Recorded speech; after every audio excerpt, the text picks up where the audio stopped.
కాంగ్రెస్ నేతలు అసంతృప్తితో రగిలిపోతున్నారు. రాష్ట్రంలో పాలన చేస్తున్నా ప్రయోజనం లేకుండా పోతుందనే ఆవేదన హస్తం పార్టీ నేతల్లో కనిపిస్తోంది. సాక్షాత్తు కాంగ్రెస్ ఎమ్మెల్యేనే ఆగ్రహం వ్యక్తం చేసే పరిస్థితి ఎందుకొచ్చింది? మంత్రులు బీజేపీ శాసనసభ్యులకు ఇస్తున్న సిఫారసు లేఖల ఆధారంగా అధికారులు పనులు చేసి పెడుతుంటే తాము ముడుచుకుని కూర్చోవలసి వస్తుందన్న ఆగ్రహంతో హస్తం పార్టీ నేతలు ఊగిపోతున్నారా? ఆదిలాబాద్ లోక్సభ స్థానంలో అసలే అంతంత మాత్రంగా ఉన్న కాంగ్రెస్ పరిస్థితి పాలకుల వ్యవహారంతో మరింత బలహీనపడుతోందా? బలంగా ఉన్న బీజేపీ మరింత బలపడుతోందా? Watch this story. అసంతృప్తి, అలక, అసహనం ఇవి కాంగ్రెస్ నేతల్లో ఉండే సహజ లక్షణాలు. ఇవి నరనరాన జీర్ణించుకుపోయి ఉంటాయి. రోడ్డుకెక్కి రచ్చ చేయనిదే హస్తం పార్టీ రాజకీయాలు రక్తి కట్టవని అనుకుంటారో ఏమో, కానీ ప్రతిదీ వివాదాస్పదం చేస్తూ ఉంటారు.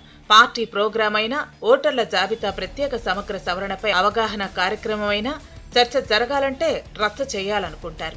ఆదిలాబాద్ లోక్సభ స్థానం కాంగ్రెస్ లో ఇదే పరిస్థితి కనిపిస్తోంది. హస్తం పార్టీ నేతల్లో అసంతృప్తి అంతకంతకు పెరుగుతోంది. అధిష్టానం, ప్రభుత్వ పెద్దల తీరుపై 7 అసెంబ్లీ నియోజకవర్గాల పరిధిలోని నాయకులు ఆగ్రహంతో రగిలిపోతున్నారు. అధికారంలో ఉండి తమ మాట చెల్లుబాటు కాకపోవటం, ప్రతిపక్షాల నాయకుల హవా కొనసాగుతూ ఉండటంతో కాంగ్రెస్ నాయకుల్లో కోపం నషాళానికి అంటుతోంది. కొన్నాళ్లుగా ఓపిక పట్టిన నాయకులు ఇక లాభం లేదనుకుని ఇప్పుడు ఓపెన్ అవుతూ తమ ఆవేదనను వెళ్లగక్కుతున్నారు. జూన్ 27న, 28న ఆదిలాబాద్, నిర్మల్లో ఇన్ఛార్జి మంత్రి జూపల్లి కృష్ణారావు నేతృత్వంలో ఎస్ఐఆర్ పై అవగాహన కోసం కాంగ్రెస్ సమావేశాలు జరిగాయి.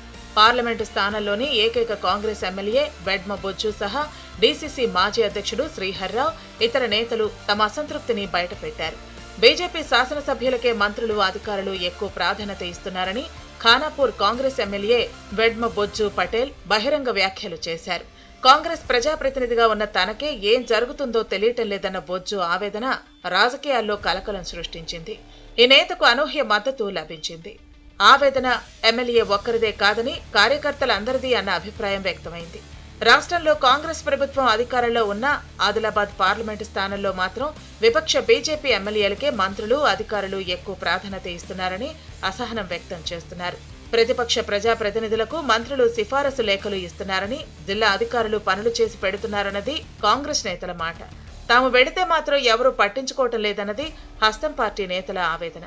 పైగా అధికార పార్టీ ఆదివాసీ ఎమ్మెల్యే సొంత ప్రభుత్వంతో పాటు అధికారుల తీరుపై ఈ స్థాయిలో అసంతృప్తి వ్యక్తం చేయటం చర్చనీయాంశంగా మారింది.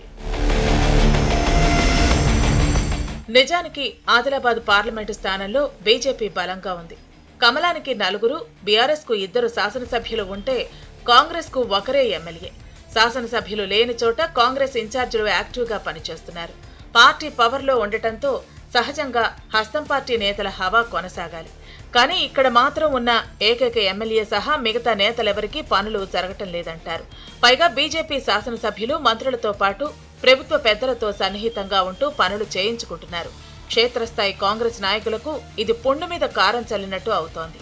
కష్టకాలంలో పార్టీ కోసం పనిచేసిన తమను ఎవరూ పట్టించుకోవటం లేదన్న ఆవేదన కనిపిస్తోంది. బీజేపీ ఎమ్మెల్యేలతో పాటు అనుచరులకు మాత్రం ప్రభుత్వ పెద్దలు పనులు చేసి పెడుతున్నారన్న మాట వినిపిస్తోంది. కాంగ్రెస్ అధికారంలో ఉన్నట్టు లేదని, బీజేపీ పాలన చేస్తున్నట్టు కనిపిస్తోందన్న వ్యాఖ్యలు వినిపిస్తున్నాయి. నిర్మల్ ఎమ్మెల్యే ఏలేటి మహేశ్వరరెడ్డి బీజేఎల్పీ లీడర్గా కొనసాగుతున్నారు. గతంలో కాంగ్రెస్ లో పనిచేసిన ఈ నేతకు సీఎం సహా మంత్రులు, ప్రభుత్వ పెద్దలతో సన్నిహిత సంబంధాలున్నాయి.